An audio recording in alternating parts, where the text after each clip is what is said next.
The Coral Island by R. M. Ballantyne, A Tale of the Pacific Ocean. Chapter 3. There is a strange and peculiar sensation experienced in recovering from a state of insensibility, which is almost indescribable, a sort of a dreamy, confused consciousness, a half-waking, half-sleeping condition, accompanied with a feeling of weariness which, however, is by no means disagreeable.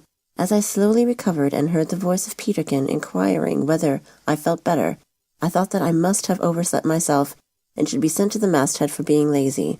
But before I could leap up in haste, the thought seemed to vanish suddenly away, and I fancied that I must have been ill.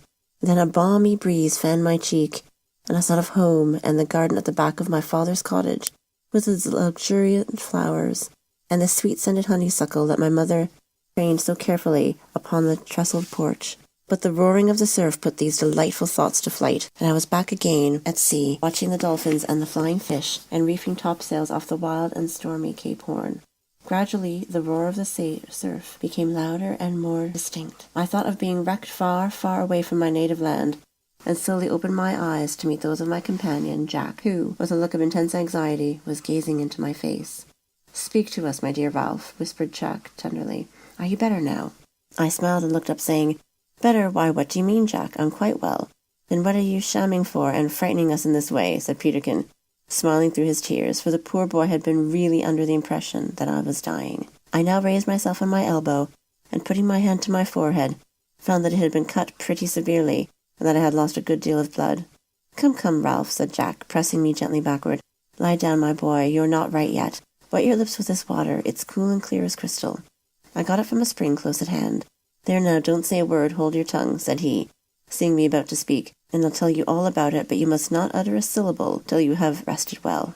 "Oh, don't stop him from speaking, Jack," said Peterkin, who, now that his fears for my safety were removed, busied himself in erecting a shelter of broken branches in order to protect me from the wind, which, however, was almost unnecessary, for the rock beside which I had been laid completely broke the force of the gale. "Let him speak, Jack. It's a comfort to hear that he's alive, after lying there stiff and white and sulky for a whole hour, just like an Egyptian mummy. Never saw such a fellow as you are, Ralph, always up to mischief.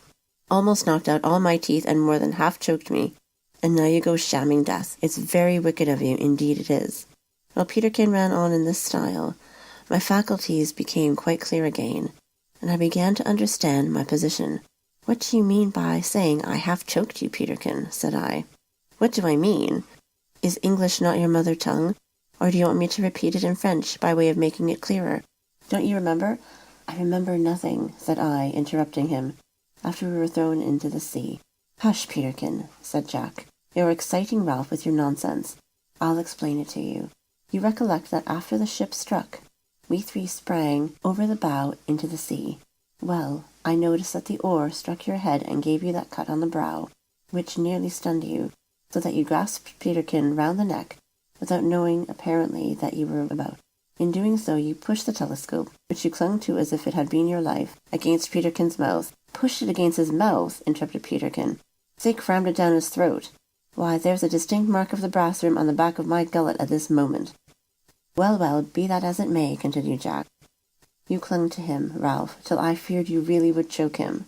But I saw that he had a good hold of the oar, so I exerted myself to the utmost to push you towards the shore, which we luckily reached without much trouble, though the water inside the reef is quite calm." "But the captain and crew, what of them?" I inquired anxiously. Jack shook his head. "Are they lost?" "No, they are not lost, I hope, but I fear there is not much chance of their being saved. The ship struck at the very tail of the island on which we are cast. When the boat was tossed into the sea, it fortunately did not upset, although it shipped a good deal of water, and all the men managed to scramble onto it, but before they could get the oars out the gale carried them past the point and away to the leeward of the island. After we landed, I saw them endeavouring to pull towards us, but as I had only one pair of oars out of the 8 that belonged to the boat, and as the wind was blowing right in their teeth, they gradually lost ground. Then I saw them put about and hoist some sort of sail, a blanket, I fancy, for it was too small for the boat, and in half an hour they were out of sight." "Poor fellows," I murmured sorrowfully. "But the more I think about it, the better hope of them," continued Jack in a more cheerful tone. "You see, Ralph, I've read a great deal about these South Sea Islands, and I know that in many places they are scattered about in thousands over the sea, so we're almost sure to fall in with one of them before long." "I'm sure I hope so," said Peterkin earnestly. "But what has become of the wreck, Jack? I saw you clambering up the rocks there while I was watching Ralph. Did you say she had gone to pieces?" "No, she has not gone to pieces, but she has gone to the bottom," replied Jack. "As I said before, she struck on the tail of the island and stove in her bow, but the next breaker swung her clear and she floated away to leeward. The poor fellows in the boat made a hard struggle to reach her, but long before they came near her she filled and went down. It was after she foundered that I saw them trying to pull to the island." There was a long silence after Jack ceased speaking, and I have no doubt that each was revolving in his mind our extraordinary position. For my part, I cannot say that my reflections were very agreeable. I knew that we were on an island, for Jack had said so, but whether it was inhabited or not I did not know. If it should be inhabited, I felt certain from all I had heard of South Sea Islanders that we should be roasted alive and eaten. If it should turn out to be uninhabited, I fancied that we should be starved to death. "Oh," thought I, "if the ship had only struck on the rocks we might have done pretty well, for we could have obtained provisions from her and tools to enable us to build a shelter. But now, alas, alas, we are lost." These last words I uttered aloud in my distress. "Lost, Ralph?" exclaimed Jack, while a smile overspread his hearty countenance. "Saved, you should have said. Your cogitations seem to have taken a wrong road and led you to a wrong conclusion." "Do you know what conclusion I have come to?" said Peterkin. "I have made up my mind that it's capital, first-rate, the best thing that ever happened to us, and the most splendid prospect that ever lay before three jolly young tars. We've got an island all to ourselves. We'll take possession in the name of the king. We'll go and enter the service of its black inhabitants. Of course we'll rise naturally to the top of affairs. White men always do in savage countries." "You'll be king, Jack, Ralph prime minister, and I shall be—" "The court jester," interrupted Jack. "No," retorted Peterkin, "I'll have no title at all. I shall merely accept a highly responsible situation under government.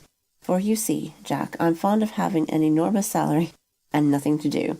But suppose there are no natives. Then we'll build a charming villa and plant a lovely garden round it, stuck all full with the most splendiferous tropical plants. And we'll farm the land, plant, sow, reap, eat, sleep, and be merry." "But to be serious," said Jack, assuming a grave expression of countenance, which I observed always had the effect of checking Peterkin's disposition to make fun of everything, "we are really in rather an uncomfortable position. If this is a desert island, we shall have to live very much like the wild beasts, for we have not a tool of any kind, not even a knife." "Yes, we have that," said Peterkin, fumbling in his trousers pocket, from which he drew forth a small penknife with only one blade, and that was broken. "Well, that's better than nothing. But come," said Jack, rising. "We are wasting our time in talking instead of doing. You seem well enough to walk now, Ralph. Let us see what we have got in our pockets, and then let us climb some hill and ascertain what sort of island we have been cast upon, for, whether good or bad, it seems likely to be our home for some time to come."